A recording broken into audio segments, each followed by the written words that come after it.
حضرت بہلول دانا ہارون رشید کے زمانے میں ایک مجذوب صفت بزرگ گزرے ہیں۔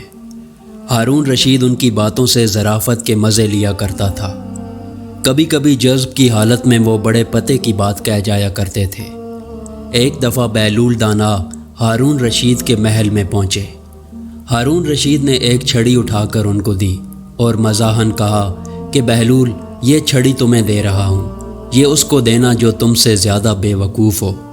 حضرت بہلول نے بڑی سنجیدگی سے وہ چھڑی رکھ لی اور واپس چلے آئے۔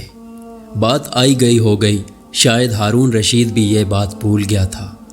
کچھ عرصے کے بعد ہارون رشید کو ایک سخت بیماری لاحق ہو گئی اور بچنے کی کوئی امید نہیں تھی۔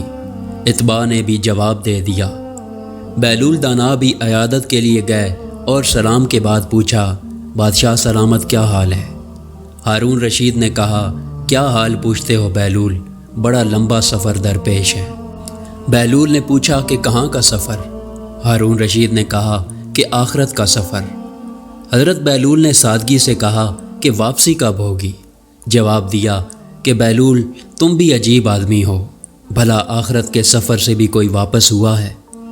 حضرت بہلول نے تعجب سے کہا، اچھا آپ واپس نہیں آئیں گے تو آپ نے کتنے حفاظتی دستے آگے روانہ کیے اور آپ کے ساتھ کون کون جا رہا ہے؟ جواب دیا کہ آخرت کے سفر پر کوئی ساتھ نہیں جایا کرتا، خالی ہاتھ جا رہا ہوں۔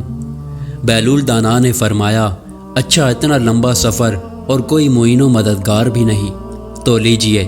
انہوں نے ہارون رشید کی چھڑی بغل سے نکال کر کہا، یہ امانت واپس ہے، مجھے آپ کے سوا کوئی انسان مجھ سے زیادہ بے وقوف نہیں مل سکا۔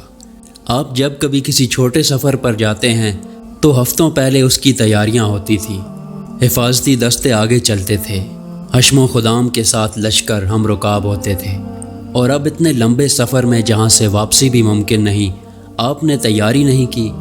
ہارون رشید نے یہ سنا تو رو پڑا اور کہا، بہلول، ہم تم کو دیوانہ سمجھا کرتے تھے، مگر آج پتہ چلا کہ تمہارے جیسا کوئی فرزانہ نہیں۔